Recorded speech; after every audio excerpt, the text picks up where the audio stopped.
শুভ সকালে এমন দৃশ্যটা কেউ না দেখে চলে যেও না বন্ধুরা। মাতৃত্বের এই আবেগ নয়, এটা ভালোবাসা। মা তার সন্তানকে নিয়ে হাবড়া স্টেশন।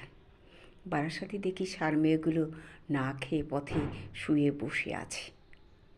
খুব কষ্ট হচ্ছে দেখলে। হ্যাঁ, শুকিয়ে গেছে, বয়স্কগুলোই বেশি। তাই বলি ওরা তো বেশি দিন থাকবে না, সবাই একটু একটু করে দিলেই হয়ে যায়। এটা হাবড়া। হাবড়া এসে দেখি এই সুন্দর দৃশ্য। একটা গল্প পড়েছিলাম।